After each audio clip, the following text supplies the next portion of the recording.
اعوذ باللہ من الشیطان اللعین الرجیم بسم اللہ الرحمن الرحیم الحمد للہ الذی ہدانا لہذا وما كنا لنهتدي لولا أن هدانا الله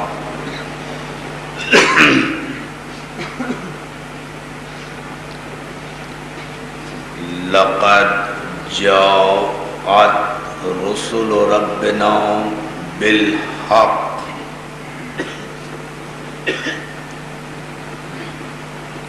والصلاة والسلام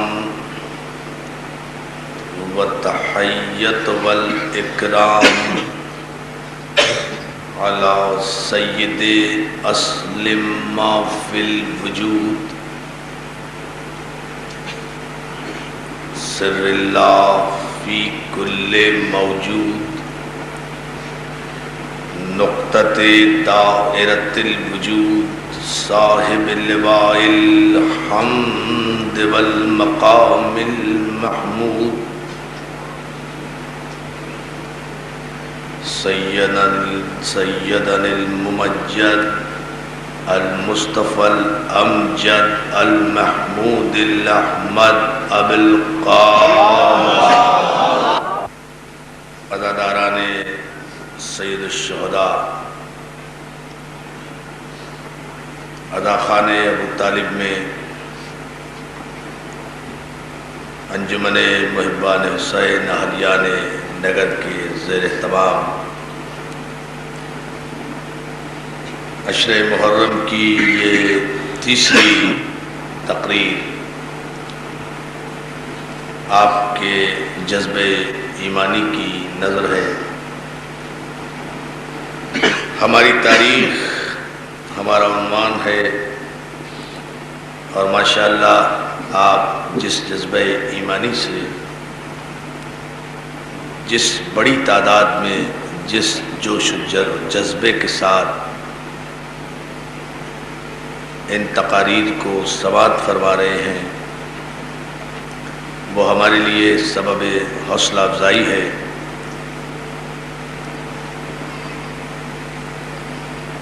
ہماری تاریخ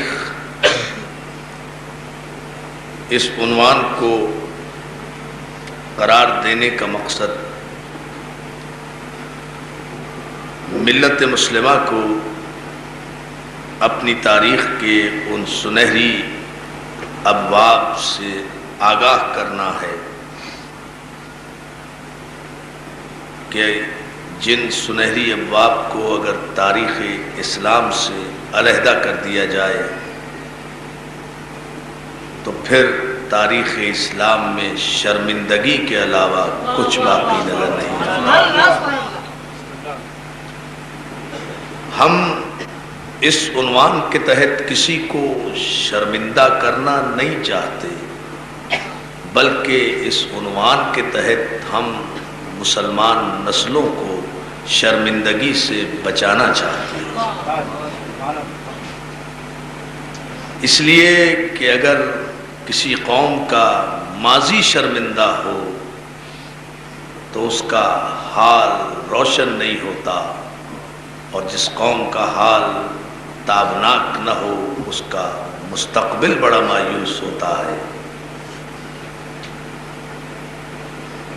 ان مجالس میں اس عنوان کے تحت ہم تاریخ کے صرف ان ابواب کو زیر بحث لا رہے ہیں کہ جو تمام مسلمانوں کے لیے سرمایہ افتخار ہے۔ ہم تاریخ کے منفی پہلو پر گفتگو نہیں کر رہے، تاریخ کے مثبت اور پازیٹیو پہلوؤں کو زیر گفتگو لا رہے ہیں۔ چونکہ بہت بڑی تعداد میں نوجوان نسل اس عشرہ محرم میں ہماری مجالس میں شرکت کرتی ہے اور نوجوان ذہن ان مجلسوں میں صرف حصول عبادت ہی کے لیے نہیں آتا بلکہ حصول رزق علم کے لیے بھی آتا ہے۔ صلوات بھیجیں۔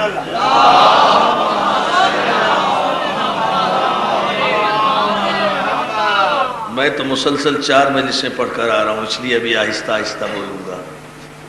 آپ تو ذرا بآواز بلند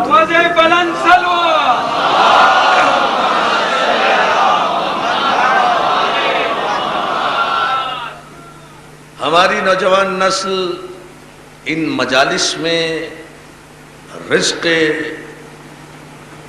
علم کے حصول کے لیے آتی ہے۔ ان 10 دنوں میں حسین کے صدقے میں ہم اپنے نوجوان ذہنوں میں اتنا رزق فراہم کر دیتے ہیں کہ سال بھر تک انہیں کسی دروازے پر جانے کی ضرورت نہیں ہوتی۔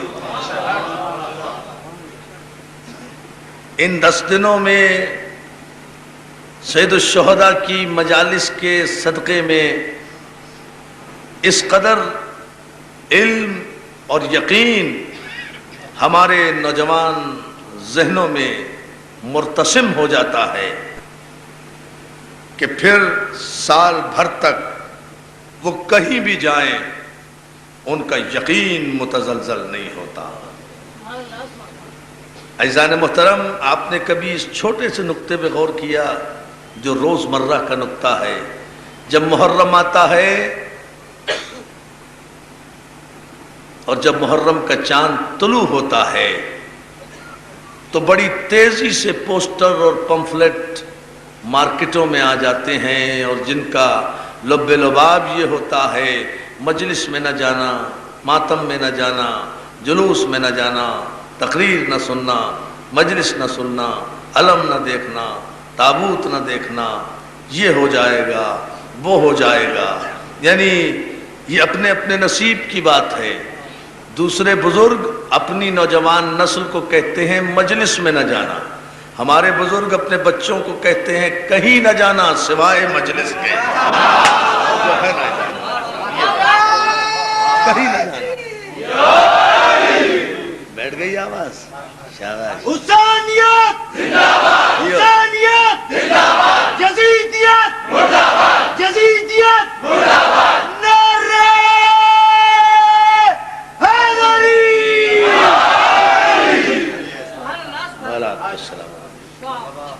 اب آپ دونوں کی اپروچ کا فرق دیکھیں۔ بڑے منطقی انداز میں، بڑے ٹھنڈے ٹھنڈے انداز میں باتیں کروں گا آپ سے۔ دنیا کے بزرگ اپنے بچوں کو کہتے ہیں سب جگہ جانا، مجلس میں نہ جانا۔ ہمارے بزرگ اپنے بچوں کو کہتے ہیں کہیں نہ جانا، مجلس میں جانا۔ وجہ کیا ہے؟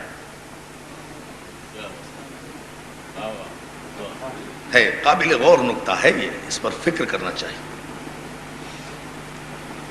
اور پھر یہ بڑی عجیب بات ہے کہ ہم صرف ان 10 دنوں میں اپنے بچوں کو، اپنے نوجوانوں کو مجلسوں کی طرف متوجہ کرتے ہیں اور انہیں آمادہ کرتے ہیں کہ وہ مجالس میں آئیں، ذکر آل محمد سنیں، اور اس کے بعد ہم مطمئن ہو جاتے ہیں کہ اب سال بھر تک یہ کہیں بھی جائیں دنیا کی کوئی طاقت انہیں زیادہ حسینیت سے ہٹا نہیں سکتی۔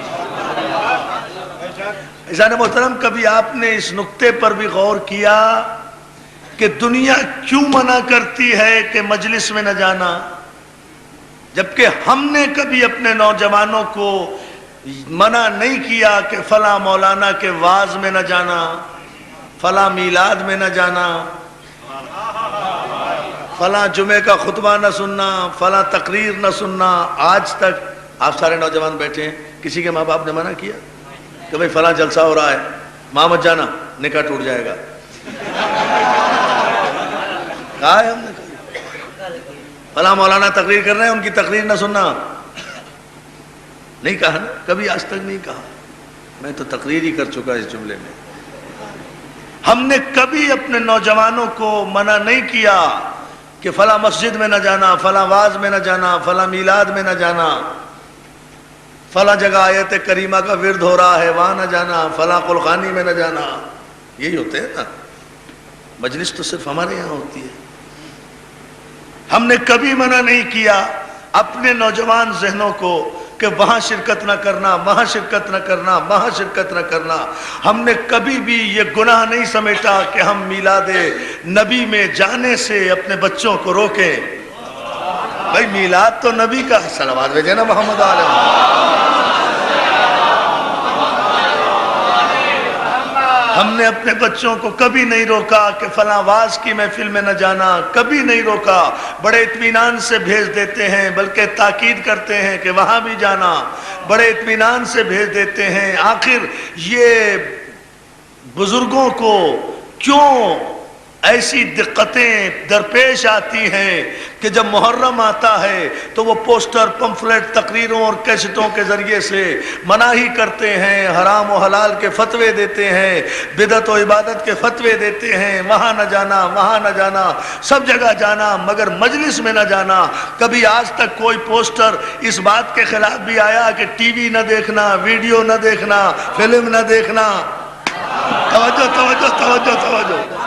مجھے بتائیں کبھی آج تک ان علماء نے کوئی ایسا فتویٰ بھی دیا؟ نہیں. جہاں محرم آیا مجلس میں نہ جانا، عزا خانے میں نہ جانا، مولوی کی تقریر نہ سننا، ان کی مجلسوں میں نہ جانا، ان کے ماتم میں نہ جانا، ان کا علم نہ دیکھنا، ان کا ذوالجلالہ نہ دیکھنا، ان کے یہاں زیارت میں نہ جانا. آخر کیوں منع کیا جاتا ہے؟ وہ منع کیوں کرتے ہیں؟ ہم منع کیوں نہیں کرتے؟ دوستو، ایک نفسیاتی اور بنیادی فرق ہے. بات صرف اتنی ہے کہ ہم اپنے بچوں کو کبھی منع نہیں کرتے کسی واز میں جائیں، کسی میلاد میں جائیں، لیکن یہ بزرگ اپنے بچوں کو، یہ فتویٰ باز مولوی اپنے بچوں کو مجلسوں میں آنے سے منع اس لیے کرتے ہیں کہ زبان سے اقرار کریں نہ کریں، دل میں تو چور ہے. اتنا تو جانتے ہیں کہ جب ان مجلسوں میں جائیں گے وہاں علم کی بات ہوگی، وہاں عقل کی بات ہوگی، وہاں قرآن کی بات ہوگی، وہاں حدیث کی بات ہوگی، وہاں شجاعت کی بات ہوگی، وہاں سیادت کی بات ہوگی، وہاں اسلام کی بات ہوگی، وہاں دین کی بات ہوگی، وہاں شریعت کی بات ہوگی، وہاں حقانیت کی بات ہوگی. اور ظاہر ہے جب عقل کی باتیں ہوگی تو نوجوان کی عقل و دماغ میں وہ باتیں اتریں گی، کہیں یہ ان جیسا نہ ہو جائے، اس لیے جانے سے روکتے ہیں. ہم اپنے بچوں کو کسی میلاد میں جانے سے اس لیے نہیں روکتے کہ جانے دو، ہم نے 10 دن میں سبق اتنا پڑھا دیا ہے کہ یہ وہاں جا کر خود اس مولوی کو پڑھا دے گا، گمراہ نہیں ہوگا.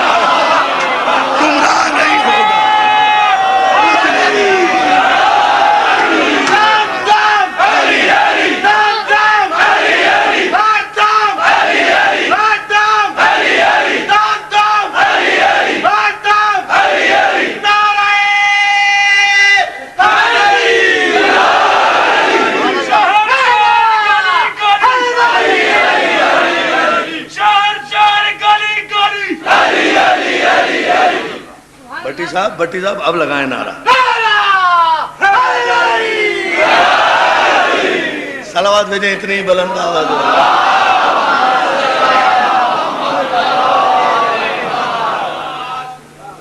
اپنے اطمینان یقین. کچھ دن کے لیے امیر شام کے دربار میں چلے گئے تھے. ارے چلے گئے تھے تو کیا فرق پڑا جب 1400 برس کے بعد علی کا غلام کسی مسجد میں جا کر علی کو نہیں چھوڑتا تو علی کا بھائی علی کے خلاف کیسے چلا جائے گا؟ ابو طالب کا بیٹا ہے.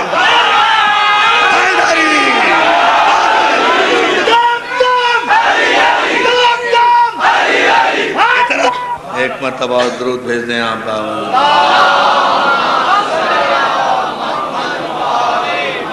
یہ کیفیت یقین کی بات ہے، اس لیے کہ ہماری تاریخ اس مرکز یقین کی تاریخ ہے کہ جس نے کبھی نبی سے یہ نہیں کہا کہ کیوں ہے، کیا ہے، کیسے ہے. بارگاہ نبوت میں جہاں کیوں کیا کیسے ہوا، آدمی فوراً مسلمان سے سلمان رشدی بن جاتا ہے.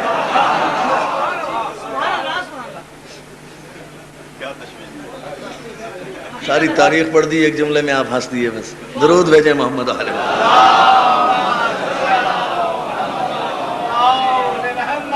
فلاح وربک لا یؤمنون حتی یحکموک فیما شجر بینہم ثم لا یجدوا فی انفسہم حرجا مما قضیت ویسلموا تسلیما.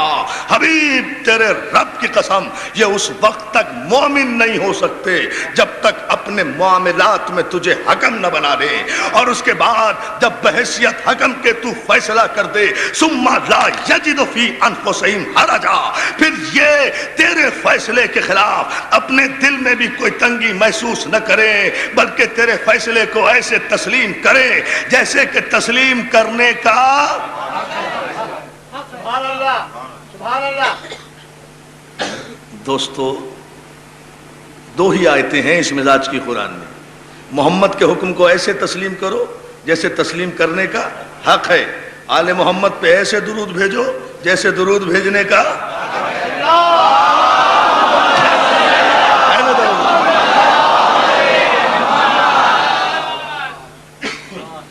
صلوات بھیجے محمد علیہ.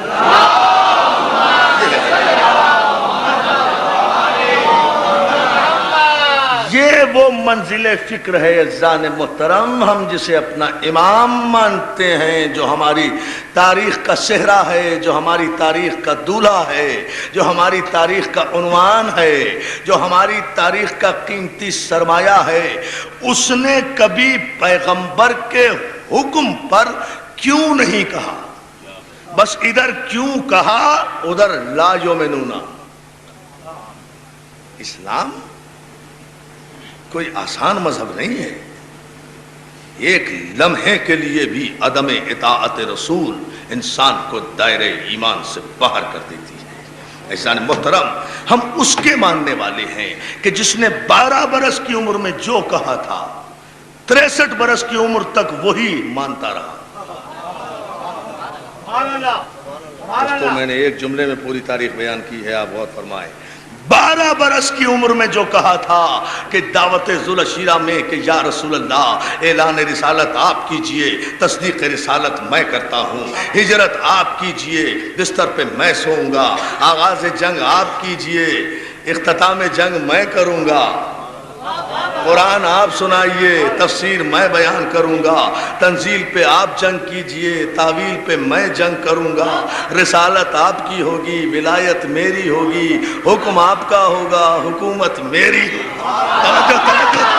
حیدری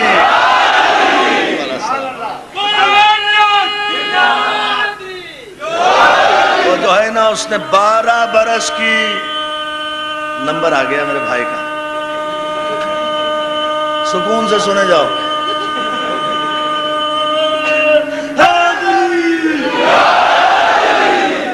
مولا سلامت رکھے، یا علی مدد کے.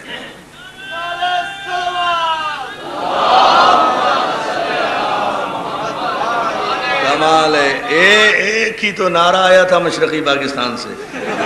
ہاں بھیا نعرہ لگاؤ. سلامت رکھے. توجہ ہے نا آپ کی جان محترم، یہ محبتیں ہونی چاہیے. یہ ہے وہ بنیادی بات. 12 برس کی عمر میں جس نے وعدہ کیا تھا، اس نے 63 برس کی عمر تک اس وعدے نصرت پیغمبر میں کبھی شک نہیں کیا. کیسے کیسے موقع آئے، اور اس نے اسلام کی اگر تعریف بھی کی تو یہی کہ الاسلام هو التسلیم والتسلیم هو الیقین والیقین هو التصدیق والتصدیق هو الایمان. اس نے تعریف بھی یہی کی کہ اسلام تسلیم ہے، تسلیم یقین کا نام ہے، یقین تصدیق کا نام ہے، اور تصدیق جب اپنے کمال پر پہنچے تو ایمان کی ابتدا ہوتی ہے، ایمان کی ابتدا ہوتی ہے. عزیزان محترم، اس نے اپنے یقین پر خود دعویٰ کیا تھا کہ لو کشف الغطاء مزددت یقینا. اگر علی کے سامنے سے آسمان کے پردے ہٹا دیے جائیں تو علی کے یقین میں اضافہ نہیں ہوگا. سبحان اللہ سبحان اللہ. توجہ ہے نا. علی کے سامنے سے اگر آسمان کے پردے ہٹا دیے جائیں تو علی کے یقین میں اضافہ نہیں ہوگا. جس منزل یقین پر ہوں اسی منزل یقین پر رہوں گا۔ اس نے کبھی یہ شک بھی نہیں کیا۔ بڑے بڑے لوگ پیغمبر کے فیصلے میں مشکوک ہو جاتے تھے، متحیر ہو جاتے تھے۔ ایک سازش ہوئی، منافقوں نے پیغمبر اسلام کے خلاف صلح حدیبیہ کے بعد ایک سازش کی، اور ایک منافق نے ایک عورت کے ذریعے سے ایک پیغام مشرکوں تک بھجوایا۔ اس خط کی اطلاع جبریل کے ذریعے سے حضور کو پہنچی کہ فلاں عورت یہ خط لے کر جا رہی ہے، اگر یہ خط ان دشمنوں اور کافروں تک پہنچے، شبلی نعمانی نے لکھا، اگر یہ خط ان دشمنوں اور کافروں تک، یقین کی بات بتا رہا ہوں، دشمنوں اور کافروں تک پہنچ گیا تو سارا مقصد صلح فوت ہو جائے گا۔ علی نے فوراً ہی ایک صحابی کو حکم دیا اور ساتھ ساتھ علی کو حکم دیا کہ آپ دونوں جائیں اور تیز رفتار اونٹنی پر بیٹھ کر جائیں اور اس عورت سے وہ خط واپس لیں۔ اب بڑی عجیب منزل ہے، تیز رفتار اونٹنی پر یہ ایک صحابی اور ایک رسول کا بھائی، یہ دونوں چلے، راستے میں اس عورت کو لیا۔ صحابی نے پوچھا کہ وہ خط دے دے، رسول نے ہمیں اطلاع دی ہے، توجہ جملے پر، وہ خط جو دشمنوں تک لے جا رہی ہے، وہ خط منافقہ عورت تھی، وہ خط دے دے جو تو دشمنوں تک پہنچا رہی ہے۔ اس نے انکار کیا، اس نے انکار کیا، قسم کھائی، قسم جلال اٹھا لی، اللہ کی قسم کھا لی، منافق کا کام ہی یہ ہوتا ہے، رسول کی قسم کھا لی، قرآن کی قسم کھا لی۔ ظاہر ہے صحابی رسول تھے، اللہ رسول کے شہدائی تھے، جب رسول کی قسم کھا لی یقین آ گیا، یقین آ گیا، یا علی اس کے پاس خط نہیں ہوگا، چھوڑیے اس کو، غلط بات ہو، غلط اطلاع دی ہوگی کسی نے، آپ نے غور ہی نہیں کیا، غلط اطلاع دی ہوگی کسی نے، اتنی قسمیں کھا رہی ہے بیچاری، اتنی قسمیں کھا رہی ہے۔ دیکھو یہ ہے صحابی اور علی کا فرق۔ علی نے فوراً ہی تلوار کے قبضے پر ہاتھ رکھ کر ایک جملہ کہا کہ یہ کیسے ہو سکتا ہے، میرے رسول نے کہا ہے کہ خط لے کر واپس آؤ، میں خط لے کر واپس جاؤں گا۔ اے عورت، تو خط خود نکال کے دیتی ہے یا میں خط کو حکم دوں کہ وہ تیرے جامے سے برآمد ہو؟ یقین کی کیفیت دیکھیں جانے محترم، قربان ہو جاؤں مولا۔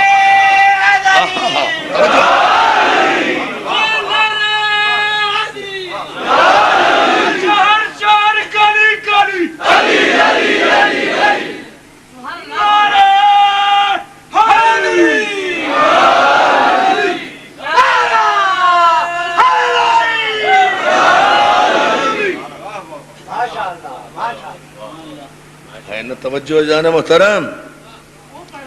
بات کیا ہے؟ بات ہے اس یقین کی، اس لیے کہ میرے رسول نے کہا ہے کہ خط لے کر آؤ، تو میرا رسول جب کہہ دے تو پھر ماننا ہے۔ مخبر صادق کی اگر ایک خبر بھی غلط ہو جائے تو ساری شریعت کی عمارت منہدم ہو جائے گی۔ اب آپ مجھے بتائیے اذان محترم کہ یقین کی کیفیت سے سرشار علی اگر اس موقع پر موجود نہ ہوتا تو امتی تو واپس آ گیا تھا نا۔ اللہ اللہ اللہ اللہ، صلوات بھیجے محمد و آل محمد۔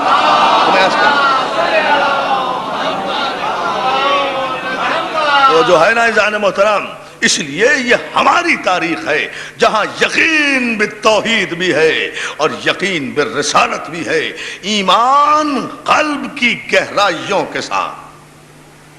اس لیے کہ قرآن نے فیصلہ، میں کل عرض کر رہا تھا، قرآن نے قسمیں کھا کر کہا کہ یہ اپنی مرضی سے گفتگو نہیں کرتا جب تک ہم اس پر وحی نازل نہ کر دیں۔ تو جب یہ قرآن میں موجود ہے کہ یہ گفتگو نہیں کرتا اپنی مرضی سے، جب قرآن میں یہ حکم موجود ہے کہ جب رسول تمہارے درمیان کوئی فیصلہ کر دے تو تم اس فیصلے کو قبول کرو اور اپنے دل میں بھی کبھی کوئی کدورت، کوئی کبیدگی، کوئی رنجش محسوس نہ کرو۔ جس نے بھی فیصلے رسول کے خلاف اپنے دل میں کوئی تنگی محسوس کی، لا یؤمنون، وہ اگر ایمان لے بھی آیا تھا تو دائرہ ایمان سے باہر چلا گیا۔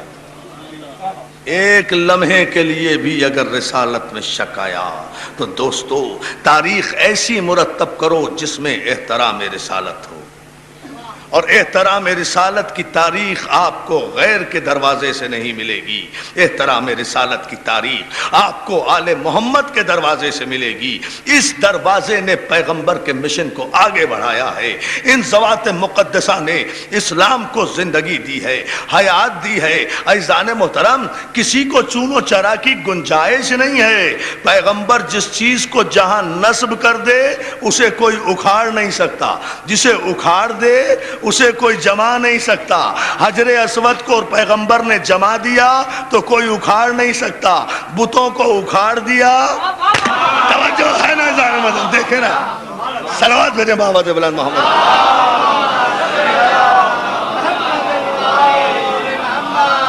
اچھا یہ بڑا عجیب فلسفہ ہے اگر آپ اس پہ غور کریں۔ صاحب حجر اسود کیا ہے؟ ایک پتھر ہے، ایک پتھر ہے، اور جو خانہ کعبہ کے اندر رکھے تھے وہ بھی پتھر تھے۔ سارے پتھروں کو نکال دیا گیا، ایک پتھر کو رکھ دیا گیا، ہے نا؟ یہ ہے حکم رسول، یہ ہے حکم الہی۔ پتھر وہ بھی تھے، پتھر یہ بھی ہے۔ ان پتھروں کو اگر چوم لے تو مشرک ہو جائے، اس پتھر کو اگر نہ بوسہ دے تو کافر ہو جائے، ہے نا؟ ان پتھروں کے آگے اگر سر جھکا دے تو مشرک ہو جائے، اور اس پتھر کو اگر نہ چومے تو کافر ہو جائے۔ عبادت مکمل نہیں ہوتی، ارکان حج میں شامل کر دیا گیا۔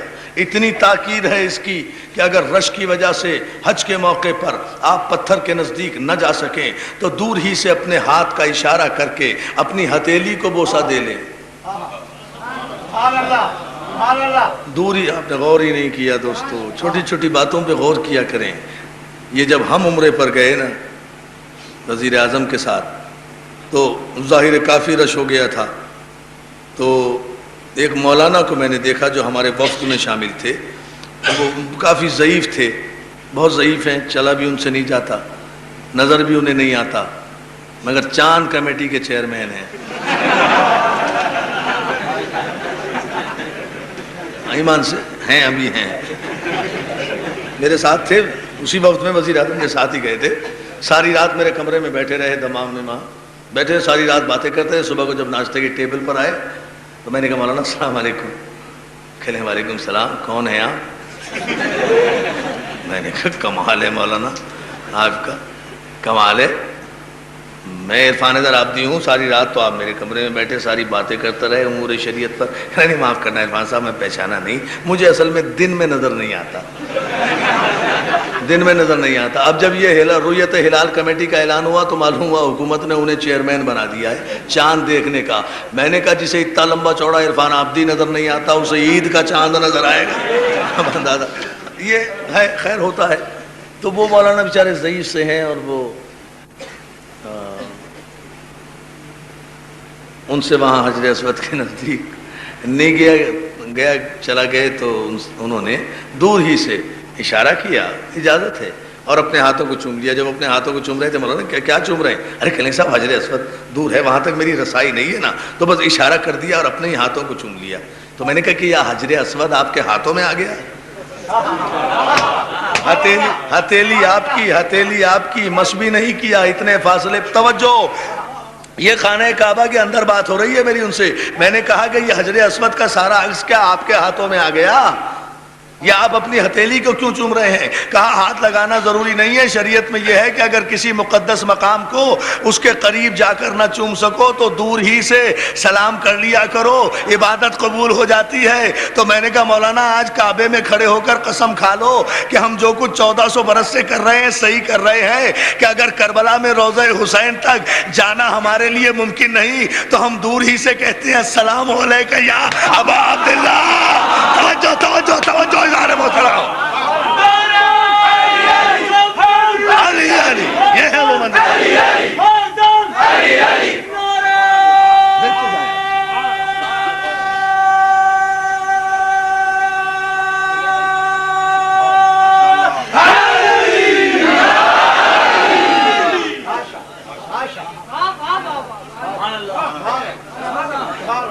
رسالت بھائی یہ رنگ بھی دیکھا آپ نے مجلس کا؟ یہ بھی ہے، دیکھیں اس حجر اسود کو اگر نہ چومیں تو عبادت مکمل نہیں ہوتی. اور وہ جو پتھر رکھے ہوئے تھے، ایک شعر کے لیے ساری زحمت دے رہا ہوں، چاہے اس میں پورا 1 گھنٹہ گزر جائے، مگر بس وہ شعر آپ آئندہ محرم تک یاد رکھیں گے، جو میں نے ابھی تک کہیں نہیں پڑھا، اس لیے آپ پوری توجہ. بھئی دیکھیں نا، پتھر تو یہ بھی ہے، پتھر وہ بھی تھے، انہیں نکال دیا گیا، اسے رکھ دیا گیا. یہی ہے نا، انہیں نکالا گیا، اسے رکھا گیا. بات کیا ہے؟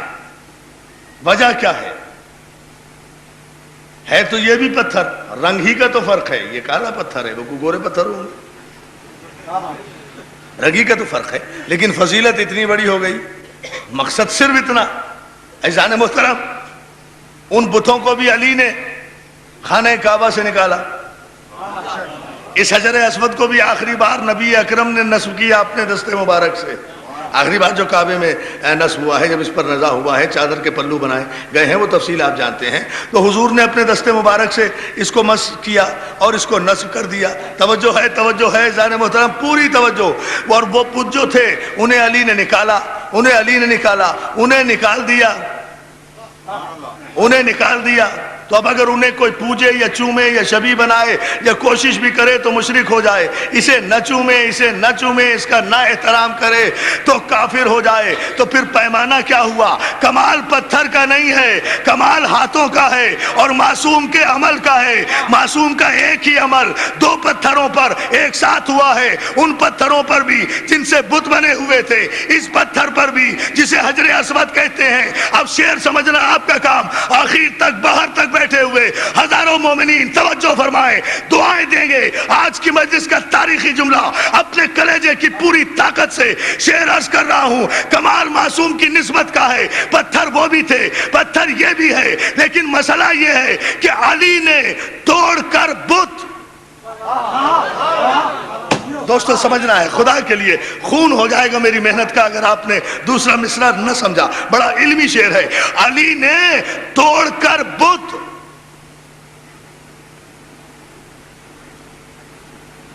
جزاک اللہ. بالکل میں یہ کنسنٹریشن چاہتا ہوں، اس لیے کہ عجیب و غریب منزل ہے. دیکھیں تقدیریں کیسے بدلتی ہیں. علی نے توڑ کر بت حجر اسود کو دیا بوسا. علی نے توڑ کر بت حجر اسود کو دیا بوسا. کہیں بگڑی، کہیں پر بن گئی تقدیر پتھر کی. توجہ ہے، توجہ ہے.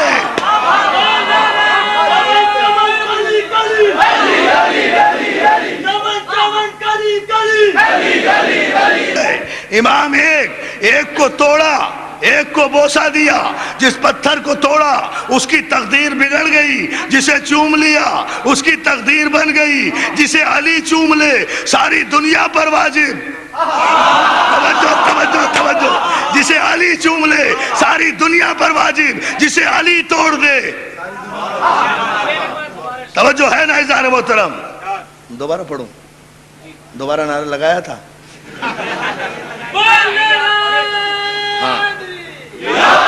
علی نے، اچھا میرے بھائی، علی نے توڑ کر بت حجر اسود کو دیا بوسا.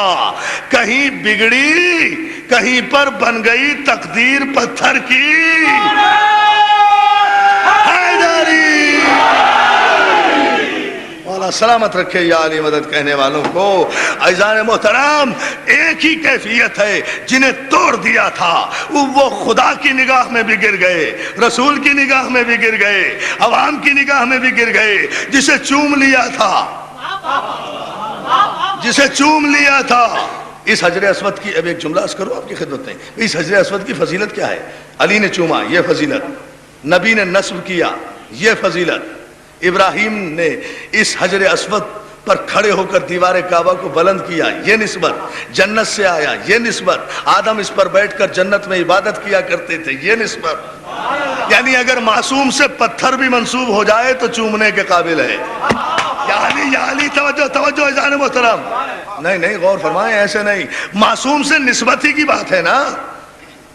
یا علی میں تو اتنا بڑا مسئلہ حل کر رہا ہوں دوستو. معصوم سے اگر پتھر بھی منسوب ہو جائے، پتھر کون ہے؟ جو اللہ کی تمام مخلوقات میں پسترین درجہ رکھتا ہے، جمادات کا سب سے پست یعنی سب سے پست مخلوق بھی اگر معصوم سے منسوب ہو جائے تو چومنے کے قابل ہو جاتی ہے. کعبے میں کوئی اعتراض نہیں کرتا، پتھر کو چومے چلے جا رہے ہو، کس لیے؟ اس لیے کہ معصوم سے مس ہو گیا. پتھر اگر معصوم سے مس ہو کر چومنے کے قابل ہے تو اگر ہم ذوالجناح کو معصوم سے مس کر دیں، توجہ ہے نا اذان محترم؟ زندہ باد حسینیت زندہ باد، حسینیت زندہ باد، حسینیت زندہ باد، یزیدیت مردہ باد، یزیدیت مردہ باد، نعرہ حیدری،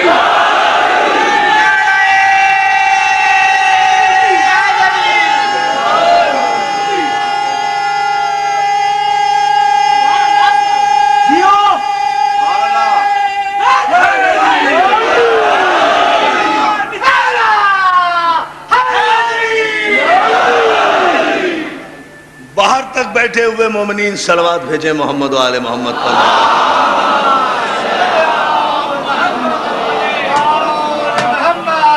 وہ جو ہے نا دوستو، بات تو نسبت ہی کی ہے نا، بات نسبت کی ہے. معصوم کی نسبت سے پتھر بھی سجدہ گاہ بن جاتا ہے، پتھر بھی عبادت و احترام کی منزل پر آ جاتا ہے. یعنی اب پیمانہ کیا بنا؟ جسے معصوم قبول کر لے وہ واجب الاحترام، جسے معصوم مسترد کر دے وہ اپنے ذوم ناقص میں اقتدار کے سہارے کتنا بھی بڑا بن جائے، وہ بہت بڑا بت تو بن سکتا ہے، حجر اسود نہیں بن. حجر اسود سلوات بھیجے بابا دے بلند، بہت بڑا بت تو بن سکتا، بہت بڑا بت تو بن سکتا ہے، حجر اسود نہیں بن سکتا. تو ہماری تاریخ میں پیمانہ یہ ہے کہ ہم نسبتیں دیکھتے ہیں کہ معصوم نے کسے احترام عطا فرمایا اور کسے مسترد فرمایا، اس پیمانے پر ہم عزتوں کے تعین کرتے ہیں. عزیزان محترم، یہ بھی اپنے اپنے نصیب کی بات ہے. ہماری تاریخ یہ ہے کہ ہم اپنے نوجوانوں کو کہتے ہیں ہم کعبے سے منسوب، ہم قرآن سے منسوب، ہم امام سے منسوب، ہم رسول سے منسوب، ہم معصوم سے منسوب، ہم علی سے منسوب، ہم حسن سے منسوب، ہم حسین سے منسوب. ہمارا کوئی امام نہیں ان اماموں کے علاوہ، ہمارا کوئی رہبر نہیں ان رہبروں کے علاوہ، ہماری نگاہ میں ان سے بلند کوئی نہیں. توجہ ہے نا؟ ان سے بلند کوئی نہیں، سب ان کی جوتیوں کی خاک کے برابر ہے، کسی کی کوئی اہمیت نہیں ہے. جس کی بھی نسبت ہے ان کی نسبت سے ہے، جس کی بھی عزت ہے ان کی نسبت سے ہے، جس کا بھی احترام ہے ان کی نسبت سے ہے. اور اگر ان سے نسبت ہٹ جائے ہر احترام باطل. بہت توجہ، ہر احترام باطل. یہ دنیا کا نصیب ہے کہ پوسٹر نکالتے ہیں، پمفلٹ نکالتے ہیں، کس کے؟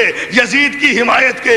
یزید بہت اچھا آدمی تھا. یہ کل بھی مجھے پوسٹر دیا تھا، کل مجھے وقت نہیں ملا، میں نے کہا تھا شاہ صاحب سے کہ مجھے کل دیجیے گا تو پھر میں 2 جملے عرض کروں گا. پوسٹر نکل رہے ہیں، یزید بہت اچھا آدمی تھا.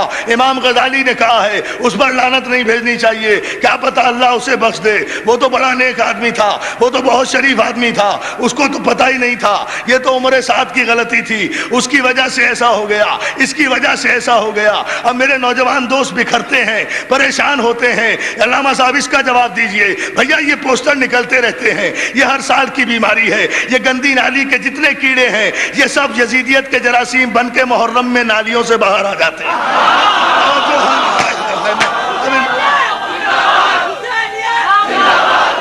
کہاں جواب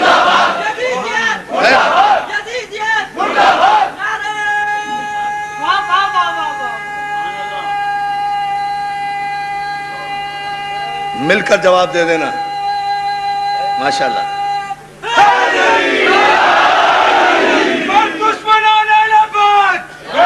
توجہ ہے نا اذان محترم؟ یہ ہے وہ منزل. یزید اور یزیدی جراثیم نکل آتے ہیں، ان کا مسلمانوں سے کوئی تعلق نہیں ہے، ان کا کلمہ پڑھنے والوں سے کوئی تعلق نہیں ہے، ان کا مسلمان بھائیوں سے کوئی تعلق نہیں۔ مسلمان بھائی تو سارے کراچی میں ہمارے ساتھ ذکر شہادت کر رہے ہیں، شہادت کی مجلسیں کر رہے ہیں، ہمارے اہل سنت بھائی تذکرے کر رہے ہیں، کربلا والوں کا احترام کر رہے ہیں۔ وہ خود یزید پر لعنت بھیجتے ہیں، یزید کو پلید لکھتے ہیں۔ مولانا شفیع اکاڑوی نے تو کتاب باقاعدہ لکھی ہے امام پاک اور یزید پلید، اس عنوان سے۔ وہ تو خود بتاتے ہیں یہ تو کوئی اور ہی نسل ہے، کوئی اور ہی قبیلہ ہے۔ اچھا پوسٹر نکالتے ہیں، پوسٹر نکالتے ہیں، پورا پوسٹر میں نے پڑھ کے دیکھ لیا، پوسٹر میں نہ نام لکھنے والے کا، نہ پوسٹر لکھنے والے کا نام ہے، نہ اس کے باپ کا نام ہے۔ خیر وہ تو ہونا ہی نہیں چاہیے، جو یزید کی حمایت کرے اس کا باپ کہاں ہوتا ہے؟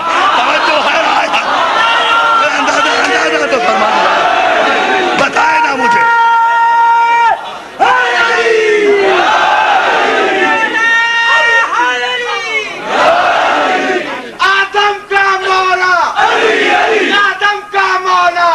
یہ کہاں گیا بھائی یہ یزید؟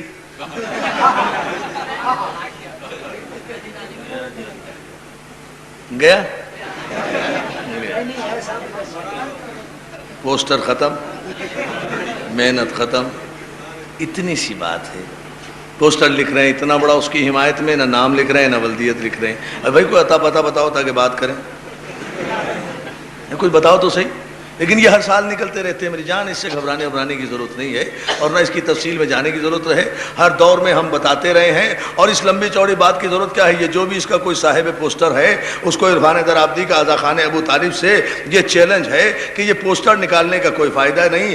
آج دونوں ہم اور تو چلتے ہیں خانہ کعبہ میں، وہاں کھڑے ہو کر کعبے کا پردہ پکڑ کر مباہلہ کرتے ہیں، یا تو ٹی وی پر آ جا، یا ریڈیو پر آ جا، یا نشتر پاک میں آ جا، یا آزا خان ابو طالب میں آ جا، یا کسی مسجد میں آ جا، یا خانہ کعبہ میں آ جا، مکے میں آ جا، مدینے میں آ جا۔ اس میں بحث کرنے کی کیا ضرورت ہے کہ یزید کیا تھا یا کیا نہیں تھا؟ ہم تو وارثان مباہلہ ہیں، مباہلہ کر لیتے ہیں کعبے اور مسجد میں جا کر قرآن سر پہ رکھ کر، اور ایک ہی اللہ سے دعا کرتے ہیں پروردگار جہاں حسین جائے وہاں مجھے بھیج دینا، جہاں یزید جائے وہاں اسے۔ ہائے ہائے ہائے ہائے ہائے، ختم ہو گئی بات، بحث کی کیا ضرورت ہے؟